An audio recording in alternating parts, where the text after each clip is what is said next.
Thank you so much for joining us for today's Connected Conversation, a program conducted by the Idaho Humanities Council. If you're not familiar with our organization, I encourage you to check out our website, idahohumanities.org. I'd also like to remind you that you may submit any questions using either the Q&A feature or the chat feature located at the bottom of your screen. With me today is two wonderful people. We have Dr. Richardson, and we also have David Langhorst. And I turn it over to you, David. Well, thank you very much. Some of you may wonder what I'm doing here, and I'll tell you the story. Some of you who know me might know that in the late 1980s, I had the pleasure of being a history and government teacher at St. Jude's Educational Institute in Montgomery, Alabama. It was one of the most enlightening and fulfilling times in my life, for sure. But it was also challenging. And if you can imagine, a young guy out of graduate school teaching civil rights units to students whose grandparents had participated in the Montgomery bus boycott, and many of whose parents remembered the civil rights movement in real time. In fact, St. Jude's served as camp number 4 on the last evening of the famous Selma to Montgomery March. Now, during my time there, teachers usually try not to pick favorites, but I do remember one standout very well, and I knew that she'd be a powerhouse in whatever path she chose. Riché, if I can call you Riché, chose academia and really has indeed distinguished herself. And it's on those coattails when she found out that I was here in Idaho and active in public affairs, asked if I would, and it is a pleasure, but asked if I would take the pleasure of introducing her. So, Idaho Humanities Council, Dr. Riché Richardson was born and raised in Montgomery, Alabama. She's an associate professor of African American literature in the Africana Center at Cornell University at Ithaca. She received her Bachelor's of Arts from Spelman College and her PhD from Duke University.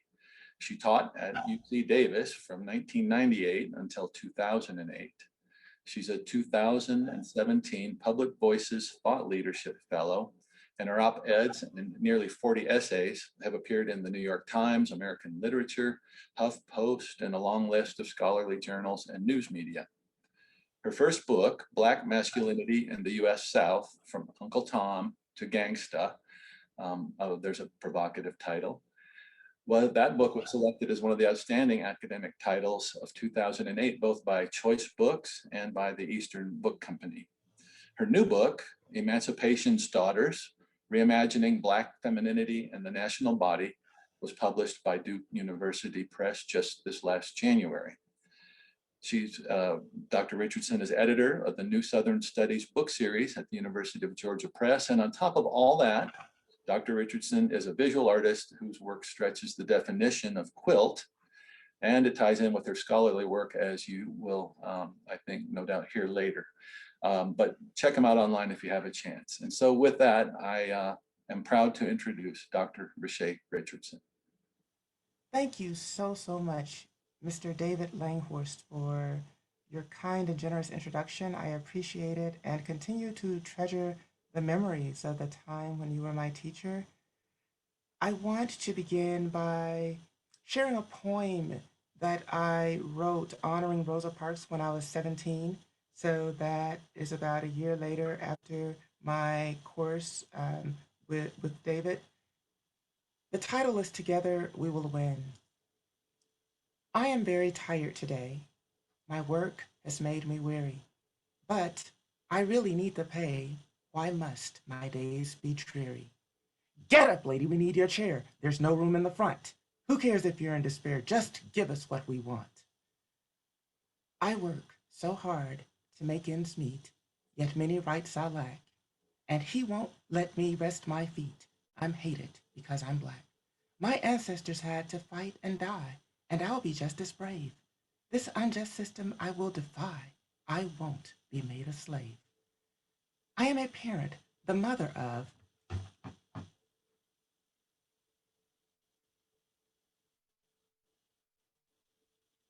a future generation. Upon it, I will shower love. I'll be its foundation. The children don't deserve this sorrow, this harsh reality. They deserve a better tomorrow. In short, equality. Now, I wonder what I can do to change these harsh conditions. How can I make our dreams come true? I'll take a new position. Tomorrow is not good enough. I must start right away. Times are getting much too tough. That's why I'll start today. I'm tired of this strife and grief, so I am sitting down.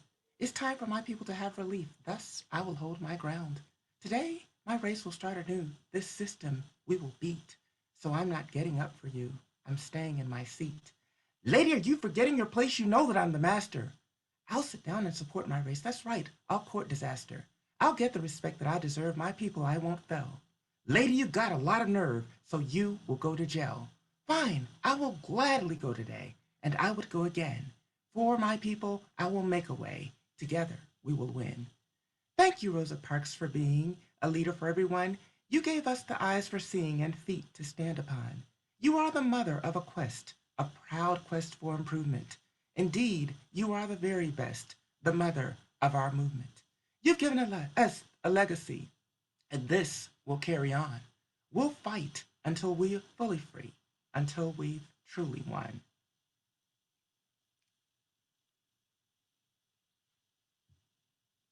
He is now mainly known for his public service in this state. But for me, at St. Jude, David Langhorst, who taught me American history at age 16 and also served as my advisor while I was student council vice president, was a beacon and extraordinary example because of his work in the classroom. He was one of my most treasured, impactful, and admired teachers. He was deeply dedicated to his work and created unique educational opportunities for his students, including introducing us to the documentary Eyes on the Prize, which gave me perspective on topics that I later researched in graduate school. And as he indicated in his opening remarks, it was part of his practice to teach us and expose us to civil rights. Just because we had been born and raised in many cases in Montgomery, Alabama, didn't necessarily mean that we knew the history. We had to be taught, like most others. He was ever kind and considerate toward everyone and always fair, and his high expectations of the students were clear. He treated us more like college students, once inviting a group of us to his home for intellectual dialogue to build upon instruction that he so brilliantly delivered in the classroom and that inspired universal respect and admiration among us. He was universally liked.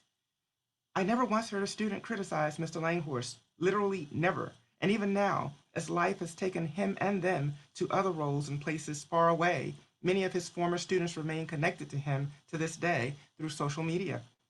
What he did and what he gave made a difference and epitomized some of the greatest possibilities in teaching, and I remain thankful for his impact on my life at that stage and that he is here to join us on this program today. In retrospect, I can say that Rosa Parks' legacy began to influence my life profoundly during my teen years. At St. Jude, in addition to our academic credits, students were required to earn 8 service credits on the road to graduation by engaging in volunteering at the pace of 2 per year. While I could have used my work on the student council to cover those bases, I opted to roll up my sleeves and develop a community program. At ages 16 and 17, as student council vice president and then president at the historic St. Jude Educational Institute, I developed a leadership program at the Cleveland Avenue YMCA under the supervision of its director, Robert James, with the goal of making a difference in the community. St. Jude is best historically known as the final camping place for Selma to Montgomery marchers in 1965 on its 40-acre campus that included a church, hospital, elementary and high school, social services, and other facilities. For 2 years, I volunteered every Friday afternoon coordinating the program at the Y on Cleveland Avenue for children and preteens in the surrounding community, the same community in which Rosa Parks had once lived at the time that she refused to give up her seat when the bus driver James Blake ordered her to do so on the Montgomery bus that fateful evening of December 1st, 1955. It's now named Rosa Parks Avenue. My work with children in the vicinity reflected her long-standing commitment to supporting them through work such as her leadership in Montgomery's NAACP Youth Council, where she had mentored girls such as Mary Frances Witt, a friend and federated club sister of my mother, Joanne Richardson. Rosa Parks's early work with this group was extended in her continuing engagement with children in her writings and in her outreach to them through her work in the Rosa and Raymond Parks Institute for Self-Development in Detroit, Michigan, an organization whose mission focused on mentoring youth, encouraging their success, and taking them on trips to broaden and enhance their knowledge of history. Her aim was never to indoctrinate students in any way, but to support and encourage their success. Rosa Parks strongly believed that such organizations and their outreach were crucial to help ensure that every child has a chance, including children whose families lack resources and privilege. At age 17, I won a first place prize in a poetry contest in the city of Montgomery for the poem that I just shared, Together We Will Win. At this point in life, over 30 years later, and in the work that I do as a university professor at Cornell, I continue to find deep inspiration in the legacy of Rosa Parks as both a scholar and artist. On the path of my life, that volunteer work was foundational to my continuing commitment to making a difference. As a Black woman, teacher, researcher, and artist, I frequently grapple with the system of antebellum slavery, including its impact on Black mothers. In dealing with what the human means to scholars as someone who works in an interdisciplinary department of Africana studies in the humanities field, in fields such as African American literature, gender studies, Southern studies, and Black feminism, I think and talk a lot about that topic. Africana Studies, a field founded on an embrace of activism and community service and outreach, is an ideal site from which to cultivate projects linked to public and community engagement, especially as the latter have gained more emphasis in academic institutions. Concomitantly, I frequently discuss the long history of freedom struggles within the Black liberation movement, along with the lingering manifestations of these systems. Because I was born and raised in Montgomery in the post civil rights era, the civil rights movement, including the activism of Rosa Parks, is an aspect of this long history of Black liberation that has most viscerally impacted my life and work. When my first book, Black Masculinity in the U.S. South, was published in 2007, Troy University's Rosa Parks Museum in Montgomery hosted a book signing and public reception. As an art quilter, my first two solo exhibitions of my mixed media applique art quilts in 2008 and 2015 were both held at Rosa Parks Museum and curated when Georgette Norman was its director. In 2008, and as part of the community-based programming for my first art show, dialoguing with fourth and fifth graders from E.D. Nixon Elementary School in Montgomery in a workshop, a school located a few blocks away from the Y, brought me full circle and back to the community in which I had volunteered during my teen years. Georgette Norman and I first met after I graduated from Spelman College in 1993 when we were assigned to the same unit as volunteers for a week at a Girl Scout day camp for economically disadvantaged girls, Camp Sunshine, which is now a camp for boys. At the time, she was serving as the director of the Alabama African American Arts Alliance, which she had founded to help support and promote African American and African diasporan art in the state, in keeping with her outstanding leadership legacy of building arts institutions in Alabama to make a positive and transformative community impact. Such cultural contributions have situated her among the South's foremost Black women institution leaders and curators in the arts. Like the girls, I called her Miss Georgette back then, and she and I kept in touch after sharing such an inspiring week together mentoring the girls. I had made my first quilt as a senior at Spelman, and she encouraged me to exhibit my work at some point. Our dialogues mirrored Rosa Parks's continuing investments in youth and demonstrated the difference that sustained commitments to mentoring and volunteering in the community can make, including building mentoring relationships among Black women and girls. On my visits home from graduate school at Duke University, I would visit her and attend parties in her art salon at her home, also located in Rosa Parks' former community near the Y, where I had once volunteered. Actors from the Alabama Shakespeare Festival and musicians from the Montgomery City Orchestra could often be spotted in this intellectually dynamic and lively artistic community. Over the years, during these evenings, I enjoyed activities from participating in African drumming to hearing a blues band, and even shared my quilt work informally in this setting several times.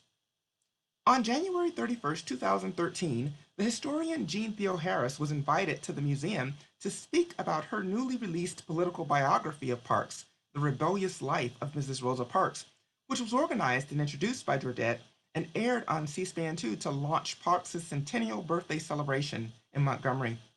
On February 4th, I was honored to serve as the invited speaker for Rosa Parks' Gala 100th birthday celebration at the museum on a program that included a special letter from First Lady Michelle Obama, read by Georgette, a poetry reading by National Book Award recipient Nikki Finney, and remarks by Montgomery's mayor, Todd Strange, and other city officials, along with administrators from Troy University. I had an opportunity to present an excerpt from my academic work on Rosa Parks. This moment was typical of how my art has also positioned me to engage the public and dialogue across the political spectrum. This was a mostly local Republican political establishment that organized and participated in this event related to Rosa Parks. The same was true in France in 2009 when I was invited to come to Paris as a cultural envoy of the US Embassy for the exhibitions and public dialogues with multiple groups of high school and college students, and was honored at the ambassador's residence, events coordinated by the Cultural Affairs Office in the US Embassy under the administration of the ambassador Craig Stapleton, who I understand was the cousin of George W. Bush. They had also brought Nobel laureate Toni Morrison to France the year before. The truth is that politics has nothing to do with who can conceivably make an impact on communities. My experiences have shown me that all of us have the potential to do so.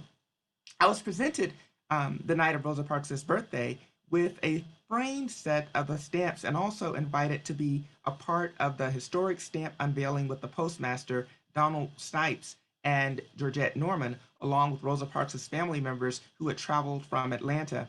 Georgette had developed a 100 Birthday Wishes community project in Montgomery in which children shared their thoughts about their city, their country, and the world, and changes that they suggested be made to make them better places, which were shared in the Montgomery Advertiser newspaper and on the night of the celebration had been printed on paper handmade by children in a traveling mobile through the region and presented to the city officials. I was also presented with a framed display featuring the paper whose main message was that wishes do come true. I took the stage again and I unveiled my art quilt honoring the heroine and donated it to the museum at the celebration. All of my life's work came together that day, and it has been one of the happiest days of my life. I felt that if I felt as if I had been born for that day and saw my life's purpose far more clearly, to the point that I am humbled enough to say that I enjoyed celebrating Rosa Parks' centennial birthday far more than I have ever enjoyed celebrating a birthday of my own. My Rosa Parks art quilt is now on display in the permanent collection at Troy University's Rosa Parks Museum and is a part of the art montage that greets guests as they enter the museum. So this is the location of the museum at Montgomery and Lee Streets in Montgomery, Alabama. And this was the stamp unveiling, which is pictured on the right. And then here I am, on the left and on the right here, I'm pictured with the quilt before it was it was placed under glass. And this quilt is also the art piece featured in the cover design of my new book, Emancipation's Daughters. In its applique composition against a fabric front backdrop featuring a map invoking the longer history of modernity and a rainbow back, my art quilt frames Parks in relation to the long history of Black freedom struggles and movements while simultaneously linking her to diverse global populations. As someone who was born, raised, and educated in Montgomery until I graduated from high school, but who primarily lives and works in Ithaca, New York, far away from my hometown, I value everything that keeps my work as both a scholar and artist connected to the Montgomery community. Rosa Parks' gala birthday experience gave me a sense of what can happen when academics and especially humanists are given a public platform on which to share ideas and underscored my work's potential to help open up dialogues between people positioned along opposite political lines who typically do not have opportunities to meet or dialogue. In 2013 and 14, the program aired regularly on the regional capital television network Capital City Connection, typically 3 times a day when on the programming schedule. This opportunity has allowed me to share my research project related to her legacy with a large and diverse television audience in Alabama's public sphere, which also means a lot to me as a scholar who was born and raised in the state. This is just one of the ways in which my project demonstrates the relevance and value of humanist oriented academic research in the public sphere and its potential to make an impact on communities. In 2015, Portraits from Montgomery to Paris from Montgomery, which featured 60 of my art quotes, was highlighted on public tours to help honor the 60th anniversary of the Montgomery bus boycott and the 50th anniversary of the Selma to Montgomery March, and dedicated to the memory of my grandparents, Joe Richardson and Emma Lou Jenkins Richardson.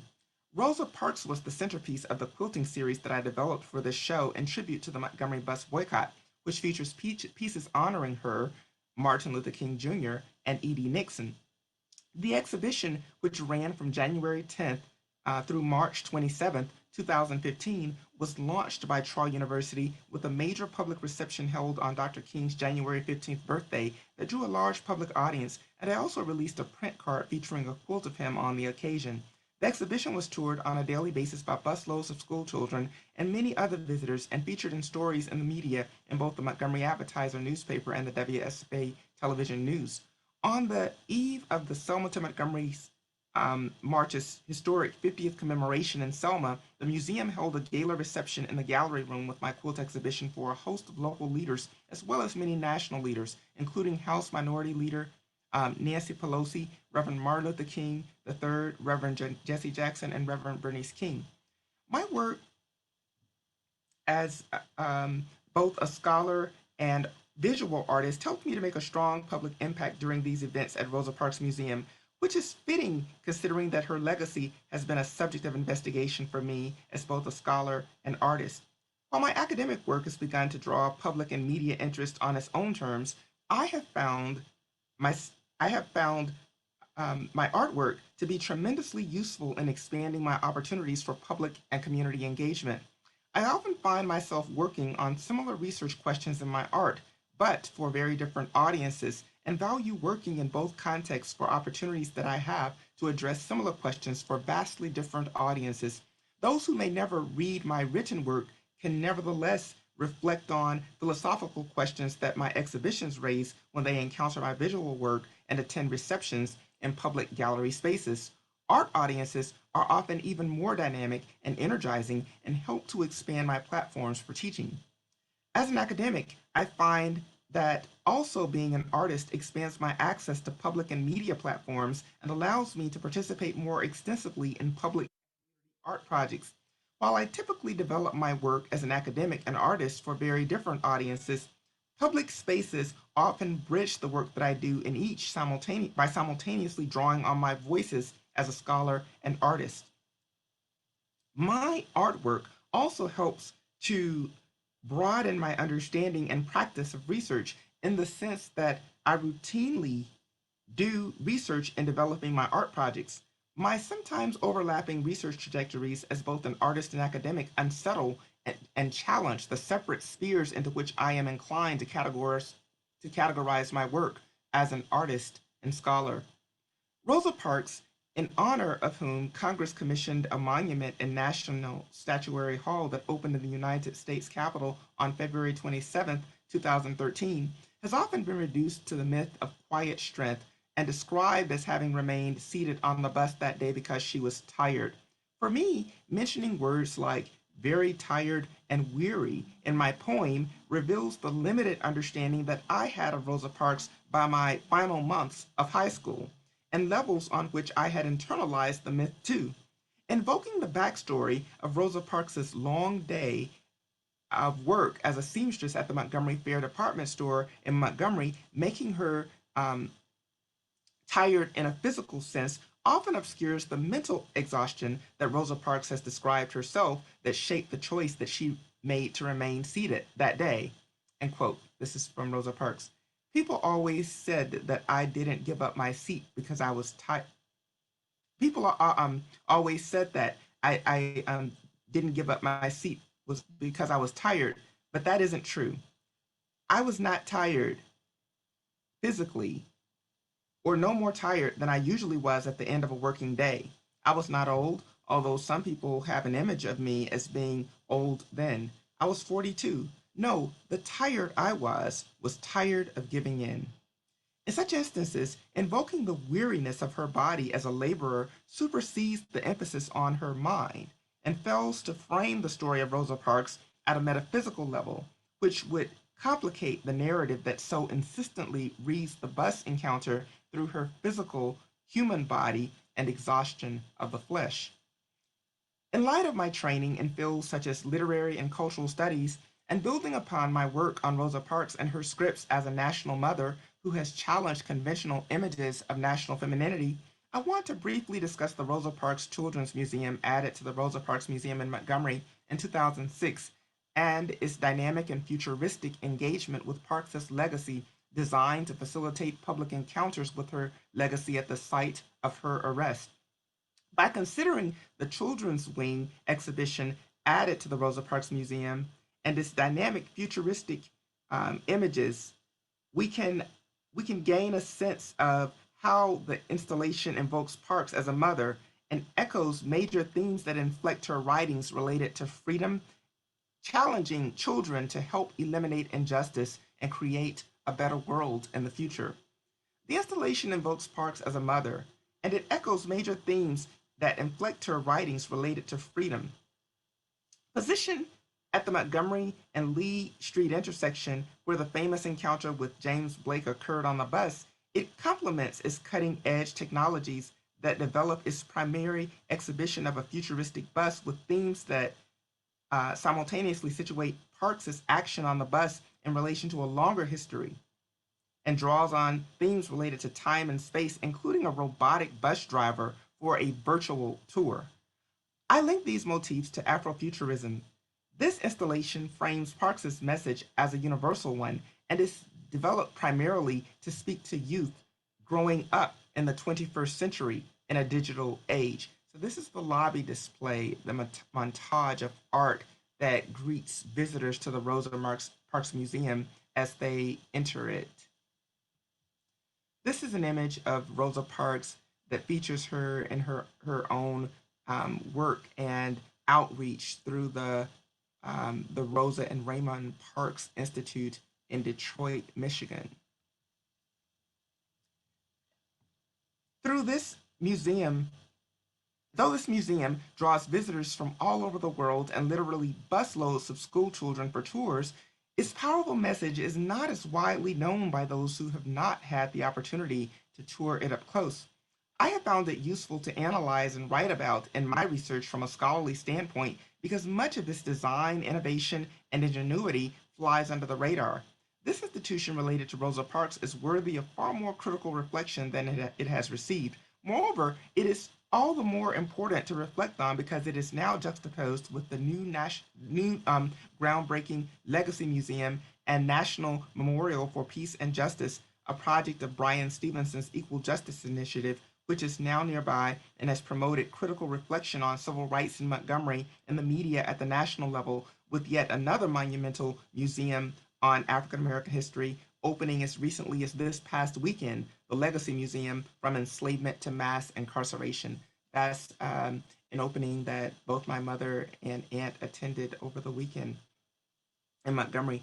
As I think more about my own art quilt featuring Rosa Parks that helps welcome audiences into the Rosa Parks Museum, I also realize the levels on which my piece mirrors and echoes the Children's Museum's installations, framing her as a figure who transcends um, time and space as a quintessential symbol of freedom.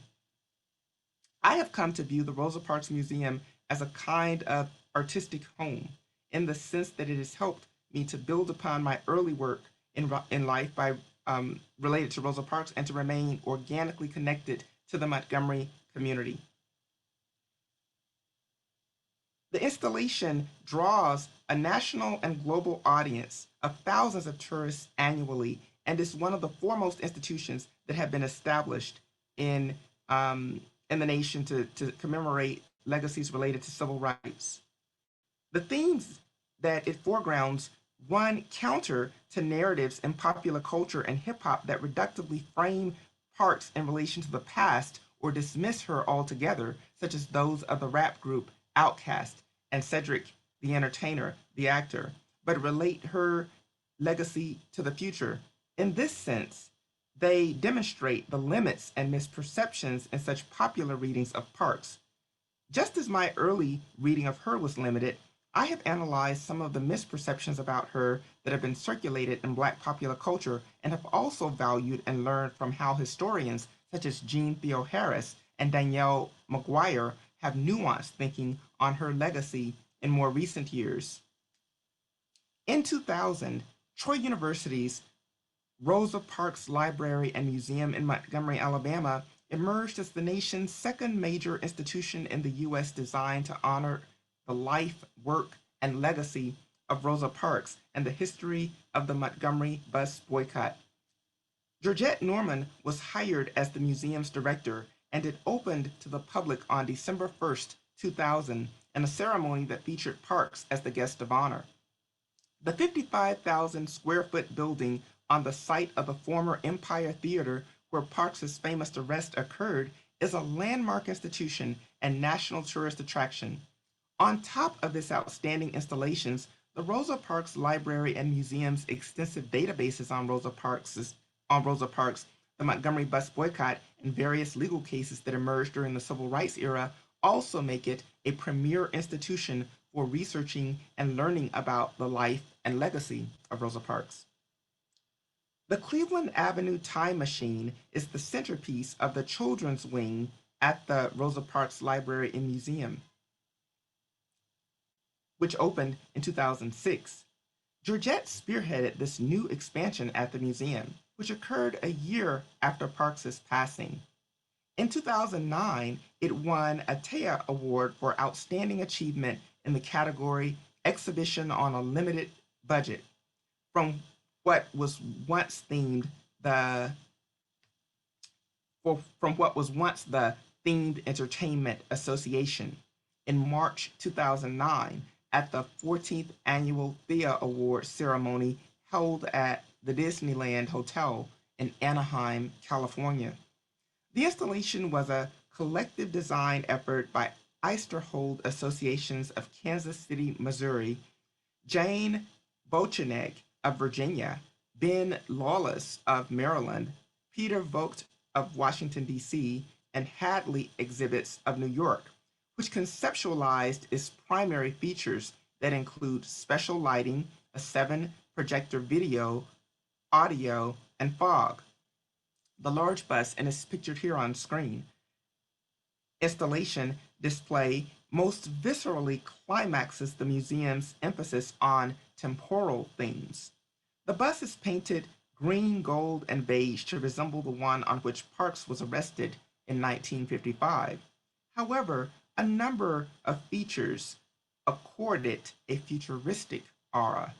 The larger size and rectangular shape, the larger than average bus seats, the wider aisle, and the robot driver named Mr. Rivets, poised over a dashboard with gadgets resembling those on spaceships in science fiction films.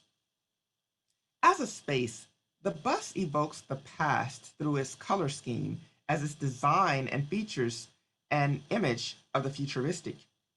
The bus is framed through its naming and appearance as a time machine. The installation of the giant bus is a space designed to look larger than life from the perspective of a child and to provide a more imaginative tour to engage the history of the Montgomery bus boycott. The bus is parked in a large open warehouse-like display space framed by black metal posts connected to a host of wires and steam pumps that one might see in an industrial factory and must be boarded by walking down a long L-shaped ramp lined with metal rails that lead up to its entrance. Once a passenger is seated, Mr. Rivets starts the engine, and the bus uses a host of special effects, such as vibrations, flashing lights, steam, and sound to create the sensation of motion, features that draw in the senses and create the illusion that the bus itself is a machine. An overhead video screen on the bus becomes the focal point as a video narrated by the actress Tania Stewart emerges. Audiences may remember Dr. Stewart from film productions such as A Time to Kill, for instance. A parallel to the feature that begins the tour in the main museum. And by that I mean that in the general Rosa Parks Museum, the one that was initially open to the public, there are video screens and backgrounds narrated by a video that help to um, prime and inform the audience, the visitors, about civil rights history so that they take a journey into that past, and it's made very visceral and brought to life in that encounter, even in the main museum. The main exhibition casts its tourist as a pedestrian and ushers them on a walk through the main exhibition movement that alludes to the day-to-day material conditions and practices that enable the Montgomery bus boycott, but alternatively stages an imaginative ride at the Children's Museum. And so while the main museum at the Rosa Parks Museum takes its visitors through the literal historical um, experience and narrative of the Montgomery bus boycott, it's intriguing that the Children's Museum takes a very different approach because it encourages a much more imaginative engagement and overview of history. Even though they're like on the bus, the stories that Dr. Stewart narrates are also very historically grounded, and there are reenactments of signal moments in history, including of the Dred Scott case, that underscore that Rosa Parks's encounter with James Blake on the bus wasn't the first one that happened in history. It acknowledges all of the various precursors to show that there was a longer lineage in terms of resistance to humiliations and degradations of blacks in public spaces, spanning back to the antebellum era. Time and travel, in the sense popularized through science fiction, surfaces as the central motif in the video as the tourist goes back in time 150 years, an imaginative journey into the past signaled by the physical vibrations of the bus. It is notable that the naming of this bus installation invokes the H.G. Wells novel, The Time Machine, which popularized the concept of time travel and expanded the possibilities for imagining the phenomenon, given this novel's publication in 1895, the year before the Plessy versus Ferguson decision was issued by the Supreme Court that sanctioned the separate but equal doctrine segregating public facilities, including forms of public transportation. Navigating the trip forward in time emerges as the main purpose of Mr. Rivets. The and I just should say about Mr. Rivets that he's interesting because he's a robot, and so he's the stand-in, we might say, for James Blake on the bus, but presented as a cyborg-like figure. And so it's intriguing how Mr. Rivets as a figure invokes notions of the post-human as well as the post-racial in certain ways, but not in a reactionary way that we frequently hear that repress the issues, but just acknowledge the diversity of the human spectrum. So that's another intriguing thing to me about the display. The Cleveland Avenue Time Machine conserves the original bus coloration, but otherwise fully reimagines and redesigns the number 2857 GM on which Parks was arrested. And that museum is actually now on display in Detroit. I mean, that bus is now available on display at a museum in Detroit. The young audiences toward whom the institution pitches this tour can be thought of as an extension of the youth mentored by Parks during her lifetime, a group whom the recurrent maternal metaphors associated with her also played a vital role in constituting. Forced movements and migration that attended the era of modernity and that were intricately linked to slavery are replaced on this time machine by the imagining of a world with an image of travel as voluntary and the removal of all limitations on time and space. In this space, the hope and potential looking toward the year 2055 is an indispensable complement for thinking back on the historic 1955. The installation registers the axis of temporal nodes from past to present and constitutes a vision that dislodges Parks from romantic and nostalgic narratives of civil rights history as it facilitates her framing as a premier revolutionary and as a woman who made a national impact on ending segregation, but whose significance is global and universal. While the ship, given its materialist linkages to the African slave trade, has recurrently functioned as a symbol of slavery and the oppression of African diasporan subjects in the Western world, the bus in this installation as the emerges as the primary symbol that encompasses post-civil rights struggles against Jim Crow and the journey on to new horizons. This approach is particularly significant when considering the diverse audiences of children and adolescents to whom this aspect of the exhibition is primarily pitched. It is aimed at a new generation of youth born in the post millennium era that sometimes lack knowledge about civil rights history and internalize the myth of its obsolescence that will stand at the forefront in rethinking and retelling this history to future generations growing up in a digital age and that often learns most effectively through technology and multimedia. Established as a paean to her status as a symbolic mother in the nation, the Rosa Parks Children's Museum is designed to help spread the message that mattered to her most and the Afrofuturistic digital time machine to emphasize its timelessness and universality. Like her books, the museum, in its conception and design, primarily addresses a young audience and challenges narratives of the civil rights movement as being passe by linking its message to youth in the 21st century charged with carrying forth its work into the future.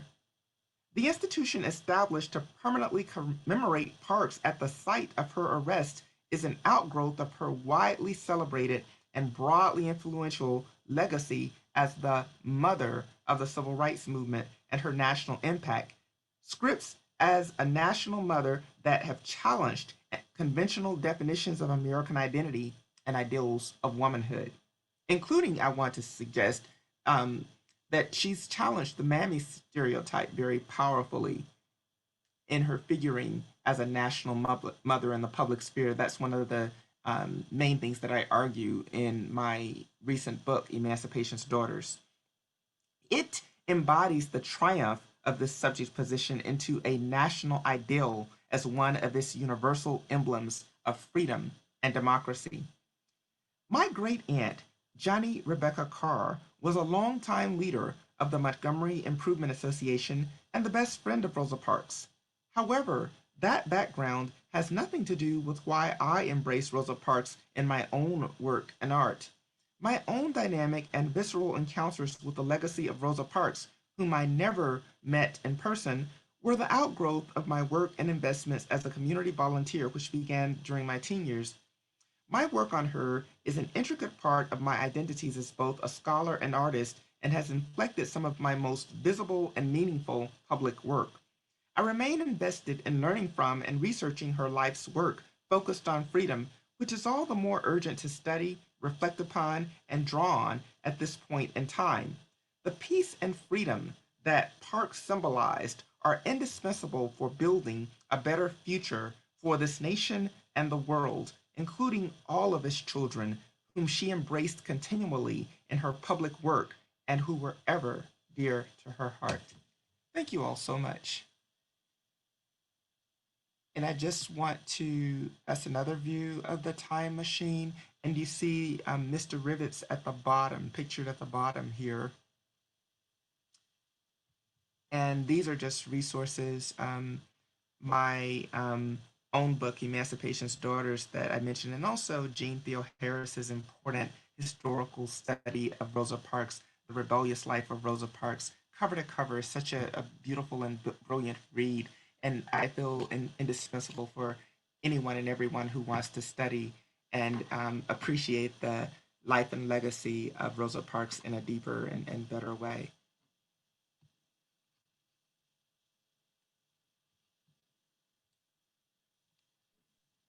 Thank you so much for the wonderful presentation, all the information, the background you provided. I really appreciate it, and I would like to assume that all the attendees also appreciated it. The first question I was going to ask you is if you can describe the mammy stereotype a little bit, because for me, that's just something I haven't heard of. So I was just curious if you can elaborate on that a little bit more and how, she really moved forward with changing that. Absolutely.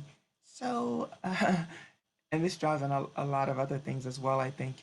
But the mammy stereotype was really part of the plantation myth that began to crystallize in the antebellum era as a way to rationalize slavery during that time.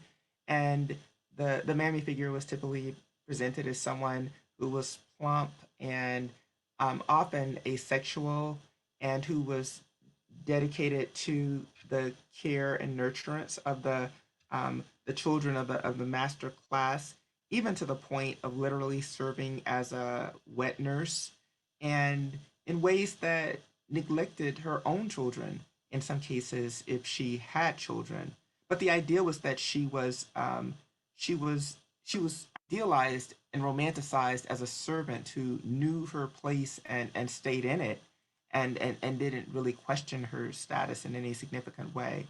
And there are counterparts like the uncle figure of the antebellum era emerged as a key stereotype of black masculinity. That's another image that I've studied in my research. But the mammy stereotype was materialized in American culture and advertising through the Aunt Jemima um, image, the logo that eventually became a trademark during the mid 1920s of Quaker, and that was recently removed. Actually, I wrote an op-ed in the New York Times in 2015 urging the removal of Aunt Jemima precisely because of some of those deeper and more problematic aspects of her background.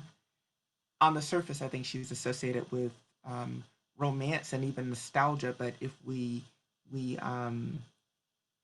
take a deeper look, it's a very unsettling image, and so that's a national conversation that I ended up um, becoming a part of last year. But the thing about figures such as Rosa Parks, the thing that I feel that's really fascinating is that notions of the maternal are associated with and attached to Rosa Parks at the national level, but without replaying those stereotypes or without being shadowed by their residue. And I think this is important. She represents an interesting point of contrast as well, because if we look at the history of Aunt Jemima, she was nationally abstracted, and there was a serious national fascination with her to the point that in 1923, the Daughters of the Confederacy um, petitioned to erect a monument, like a national monument to her in her honor. But it's unsettling and problematic that this spectacle of Black femininity often obscured and erased the concrete and real contributions of um, Black women in the United States and throughout the diaspora. An illustration, for instance, goes back to 1893 at the World's Columbian Exposition, when civil rights leaders, prominent cultural figures such as Ida B. Wells were denied the opportunity to participate and to be included.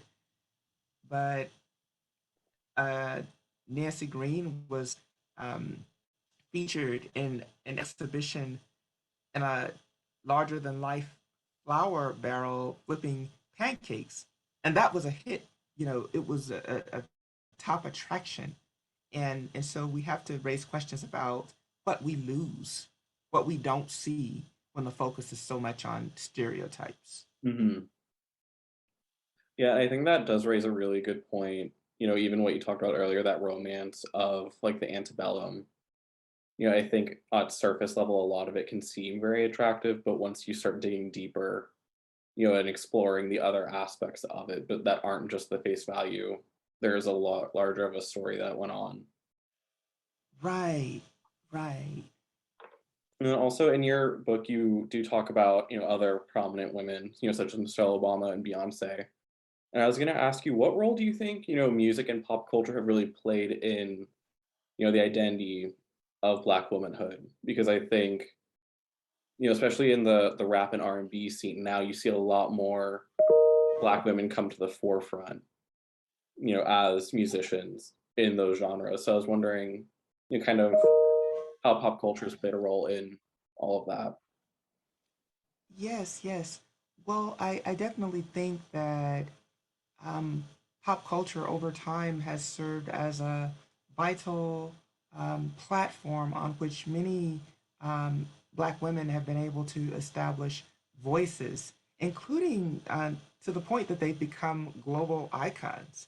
We can think, for instance, of um, artists such as Diana Ross, who are iconic at this point.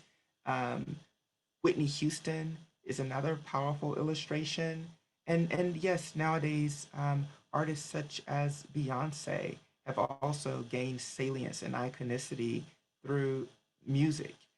Um, Circulation and commodification in the popular realm for Black women can be a double-edged sword, in part because the visibility, as in the case of Aunt Jemima, for instance, visibility and specularity are not always indicators of agency. And in fact, paradoxically, they can signal voicelessness and and a lack of agency.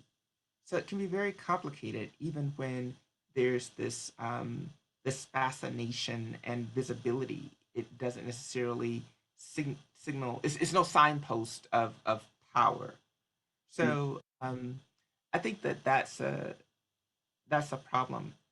But these realms have also, and in my book, I'm talking about how politics has been a pathway to shaping iconicity in a similar way for a range of Black women leaders and activists, including Rosa Parks. But popular culture has also played a role in circulating stereotypes of Black women as well. So we have to, raise questions about what is at stake when we have hip hop that yes, in some cases we see um, Black women, like Queen Latifah, for instance, MC Light. There's a history of Black women who have come to voice within hip hop, Salt and Pepper, just a range of artists. But it's also a realm that has circulated very demeaning and misogynistic images of Black women, and linking them to pathological behavior and promoting their devaluation. And so I don't necessarily find much empowering in that aspect of popular music. In my work in Beyonce studies, I've really appreciated and had a chance to analyze Beyonce's origins in the U.S. South and Houston, Texas, and then her early days in Destiny's Child, and how she has come to draw on her position as a global icon to participate in activism, and including more recent activist movements. Um, and so that's just interesting because I've argued in my own research that she presents like a more inclusive idea of democracy that we can all learn from, regardless of what we might think about her or the politics that she supports. Because we have to really think about um, the best models and possibilities for advancing American democracy continuing forward. And so, in her project Lemonade, and particularly in Formation, I argue that Beyonce births a formation nation of sorts. And so that's one of the things that fascinates me. Yeah, I mean, I'll completely admit I love the song Formation, but the music video for that song in particular, I think, was really impactful for a lot of people in the sense that it really touched on a lot of cultural aspects, especially within Black culture, that Oh, typically hadn't really been either talked about or even just seen, on that national scale in such that's a digestible way. yes, yes, I love that word, digestible, and it's even snackable, like in so many different Hmm. ways. Yeah, I think it was, and when it debuted the night before the Super Bowl, and then she went out and did the performance. Yeah, that there was a lot of power in that, and I think that visually it was very compelling and captivating to be sure.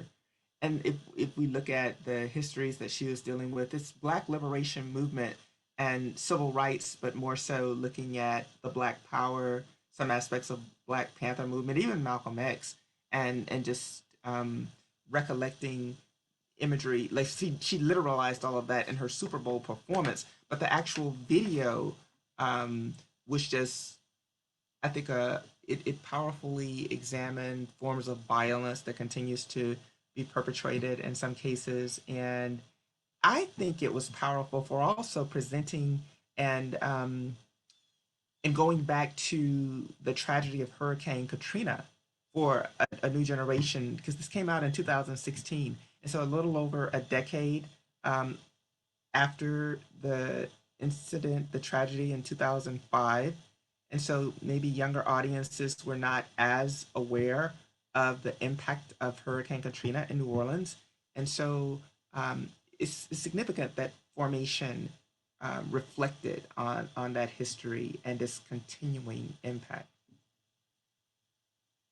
No, and I totally agree because, you know, for me, I don't really remember Hurricane Katrina, but all I know is that it was just a horrible, event, due to the impacts and stuff. So I think her being able to kind of refresh that, but not in your typical way, kind of giving it a new light and a new breath, really helped.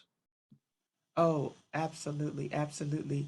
And reminded our audience of the environmental and ecological disaster that it was, and of the importance of continuing to, pay attention to those issues. Um, yeah, and then Homecoming, the more recent production that she's done, I think was also interesting for its paean to historically Black colleges and universities and traditions associated with them, like sororities and fraternities and marching bands. And again, this isn't often um, thought about in the American mainstream. With Kamala Harris's election as the vice president of the United States and her roots at Howard, we're hearing more in the national mainstream about HBCUs. And then there's also Reverend Raphael Warnock, who was elected to the Senate. I actually knew him as an undergraduate when I was in the Atlanta University Center at Spelman when he was at Morehouse. And then Stacey Abrams actually was also at Spelman at the time that I was there. And so these are now like prominent national figures with origins at HBCUs. But even, and I think that reflects a much longer history and legacy. Dr. King, for instance, was a graduate of Morehouse, Julian Bond, um, Marion Wright Ehrman, and so many other figures, but we don't necessarily hear about such institutions in the media, let alone traditions associated with them like homecoming. And now it's actually about that time in a lot of places, although, restructured in many ways because of the pandemic. But Beyonce embraces and celebrates and showcases those legacies.